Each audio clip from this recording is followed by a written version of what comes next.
Rồi,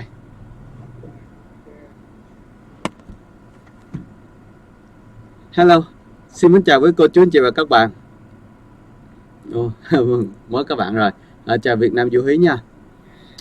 Thì rõ ràng trong chắc là 2 ngày vừa qua, hôm qua hôm nay thì phải nói rằng là lại cộng đồng mạng lại dậy sóng về cái vụ mà gọi là nó không có gì hết các anh chị. Nói về một cái sự thật, đó là một hiện tượng xã hội thôi các anh chị. Đó chính là một cái nơi mà gọi là biến gia thành tự, mà như hầu như đa số các báo đều đăng tin. Đó là tỉnh Thất Bồng Lai và mới đổi tên lại là tên là Thiên An bên bờ vũ trụ. Thì chuyện này nó không có chuyện gì hết. Nếu mà xét đi cho cùng thì theo nội dung công báo của bên huyện Đức Hòa Long An, Ủy ban nhân dân huyện Đức Hòa Long An, đây là cuộc kiểm tra liên ngành liên quan tới việc ăn ở, rồi nhân sự, rồi yếu tố về sự hoạt động của cái gia đình này. Từ gia đình này, nhưng mà cũng không biết, tại vì nói rằng là đất thì đất của một người bà Cúc, mà theo phương diện thì chỗ này là chỗ mà gọi là cho cụ Tùng Vân cho, hay là thuê, hay là gì đó mình không biết. Nhưng mà có một đại gia đình ở đây, được xem là theo bên Thiền Am Vũ trụ thì họ luôn xưng ở đây là thầy, con cụ thì bây giờ cũng vậy các anh chị. Chúng ta thầy nói các con ABCD, chứ không có nói là tôi là chỉ là học tập theo Phật, hay là tu theo kiểu gì không biết. Cụ không có nói, nhưng mà nói ở đây là chùa các anh chị. Không có, mình chưa thấy bao giờ cụ nói cái gì hết. Đó là một vấn đề. Vấn đề thứ hai thì rõ ràng chỗ này bây giờ, nếu mà một cái việc mà kiểm tra liên ngành, kiểm tra hành chính thì chỉ có một vài thôi. Nhưng ở đây là từ một cái đúng là đơn vị xã sẽ kiểm tra vấn đề hành chính, vấn đề về đăng ký chỗ ở. Nhưng không biết lý do vì sao hôm nay là có một đoàn liên ngành của Ủy ban nhân dân huyện Đức Hòa xuống để làm việc với cái nơi này. Vậy thì câu hỏi đặt ra là thật sự kiểm tra hành chính là một bước khởi động, hay là chỉ là một công việc bình thường của cơ quan chức năng thôi các anh chị? Cái thứ nhất. Một câu hỏi thứ hai là nếu mà kiểm tra hành chính thì có cần phải đoàn liên ngành hay không, là cái thứ hai. Cái thứ ba là theo mà thông tin của bên Facebook của Nguyễn Sinh, thì anh này nói rằng là hơn cả 100 người đến. Có nghĩa là dường như là bao vây, cái từ bao vây, cái chính xác là từ bao vây toàn bộ khu ở gần cả hơn 1000 mét vuông, tất cả các lối đi luôn các anh chị, trong ngoài tất cả các lối, để không cho người đi ra, không gọi là nội bất xuất ngoại bất nhập. Vậy thì tại sao lại có một cái cách như vậy mà lại là kiểm tra liên ngành? Cực kỳ rất là lạ, chưa bao giờ thấy những cái cuộc kiểm tra liên ngành mà nó mang tính như vậy. Và thứ ba là tại sao báo chí lại đến, ai đưa thông tin cho báo chí đến, và đồng loạt đa số tuổi trẻ cũng đã đăng bài, người lao động cũng đã đăng bài, các anh chị, rồi các báo mạng điện tử Zin đồ, nói chung là các báo điện tử đa số là lấy bài lại, thì mình chỉ đếm một vài cái trang báo mà uy tín thôi đã đăng bài nói về cuộc kiểm tra này. Và đương nhiên trong đó họ luôn có nhấn mạnh một cái là kiểm tra cái vị trí Ủy ban nhân dân cho rằng chỗ này là chỗ biến gia thành tự. Họ khẳng định trong các tiếp báo đều có những cái từ ngữ biến gia thành tự mà là để kiểm tra liên ngành.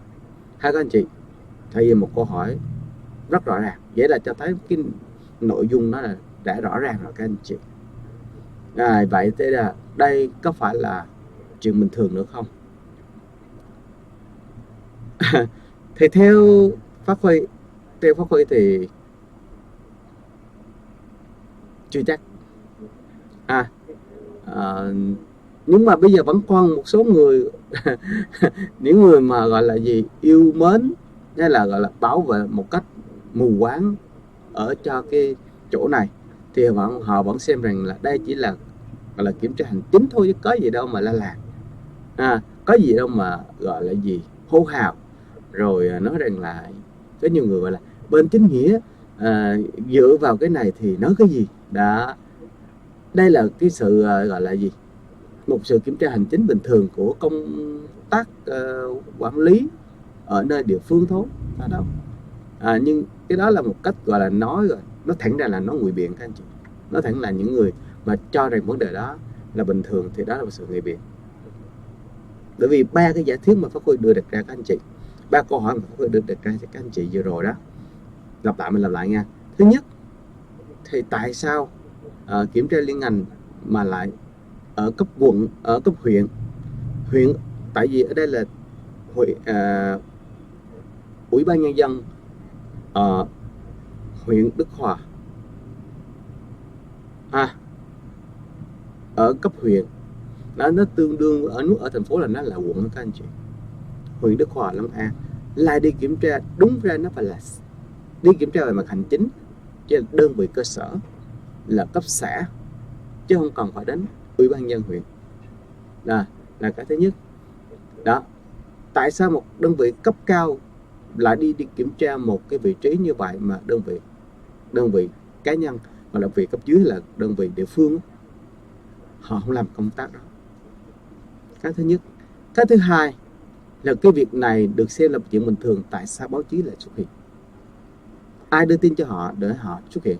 Đừng có nói là Tỉnh Thất Online đưa tin cho họ để tạo scandal nổi tiếng các anh chị. Mình không tin như vậy. Và đương nhiên là nếu kiểm tra cấp huyện thì kiểm tra hành chính thì không cần phải đi, cần vài cán bộ là được rồi. Tại sao phải có theo lực lượng công an đi theo? Điều gì sẽ xảy ra lực lượng công an và một số an ninh ở bên cạnh đi? Và đương nhiên bao vây gần cả 100 người các anh chị. Mà đợt này là chắc chắn là không có vụ mà 100 người vây Tỉnh Thất Online giống như vụ mà 50 người các anh chị ha, hô hào 50 người. Trong khi đó tôi ra đấy đang rất rõ ràng các anh chị, đi tìm 12 người vây vô đại náo Tỉnh Thất Online, chứ không phải là 50 người. Nhưng mà tự xưng đâu ra 50 người không biết, không có báo chí nào nói là 50 người các anh chị. Rồi đó là ba cái dữ kiện cho thấy rằng là cơ quan đưa tin truyền thông truyền thông chính thống các anh chị, truyền thông chính thống chứ không phải lá cải nha, truyền thông chính thống của các ban ngành đưa tin, báo chí viết rồi kiểm tra liên ngành, kiểm tra hành chính và kiểm tra liên ngành luôn các anh chị một cách đặc biệt.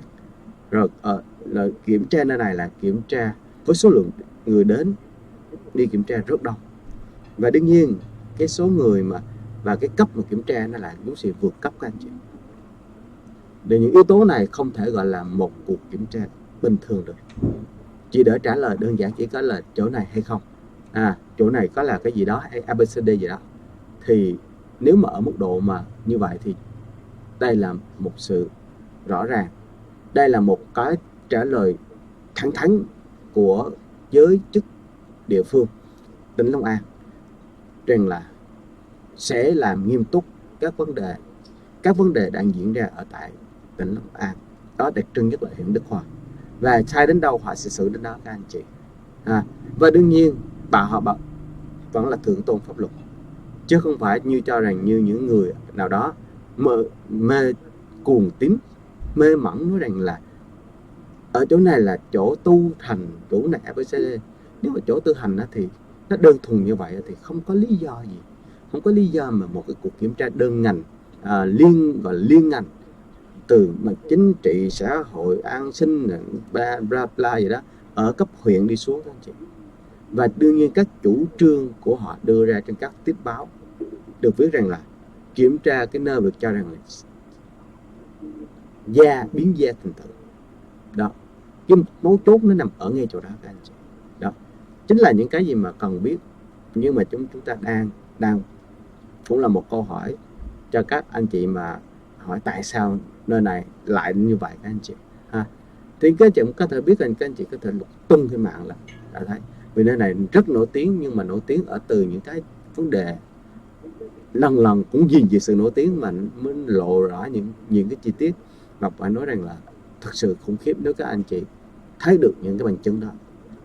Rồi, Pháp Huy muốn chia sẻ đến các anh chị những thông tin về Tỉnh Thất Bồng Lai, một cái nơi mà được xem là biến da thành tự. Và đương nhiên chắc chắn những con người này sẽ được nơi Ủy ban nhân dân huyện Đức Hòa sẽ làm việc cụ thể rõ ràng, người nào chịu trách nhiệm cái gì. Vấn đề ở đây có liên đới vấn đề là cha con hay không, có vấn đề ruột thịt hay không, hay là chỉ đơn thuần những trẻ em mồ côi, và họ nếu trẻ em mồ côi thì họ có được quyền nuôi hay không, hay là trẻ em này buộc phải đưa về những cơ sở mà chính thức, tại vì nơi này không được cấp phép hành nghề, không được cấp phép là nuôi dưỡng trẻ em mồ côi các anh chị. Vậy mà họ cho rằng đó là trẻ em mồ côi thì chắc chắn họ sẽ, Ủy ban nhân dân sẽ làm việc đúng theo thượng tôn pháp luật. Đó là những cái câu trả lời xác đáng cho những ai mà cuồng tin rằng nơi này là một chỗ đạo đức thánh thiện, tạo ra một cái gọi là hơn cả những người gọi là, nói chung là họ cho rằng nó là chỗ mà được xem là chỉ có 3.000 năm hoa ô đàm nở chỗ này, nổi liên tục nữa, nó nở bất cứ chỗ nào cũng có hoa ô đàm các anh chị, cho nên là chỗ này phải là chỗ thánh thiêng lắm, và họ cho rằng như vậy. Không ai bàn những con người này gần như là thánh đâu.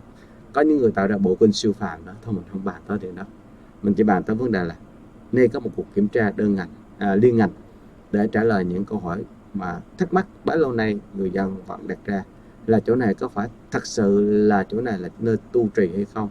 Thực sự những con người trong đây là những con người gọi là gì, neo đơn, cô thế mồ côi mà được cụ Vân nuôi dưỡng, hay là thật sự đây là con cái của họ, hay là nơi đây có phải là cái nơi mà được xem là truyền bí, được xem là những truyền thuyết phát triển hay không. Thì Ủy ban nhân dân huyện Đức Hòa sẽ làm rõ trong cái cuộc kiểm tra này các anh chị ha. Rồi, cảm ơn các anh chị rất nhiều. Và đương nhiên chắc chắn hình ảnh Pháp Huy nhắc lại đến các anh chị, đó là hình ảnh cho thấy rõ ràng và sâu sắc nhất cho cuộc kiểm tra này chính là sự sụp đổ tinh thần rất lớn trên những nét mặt của những con người ở tại đây.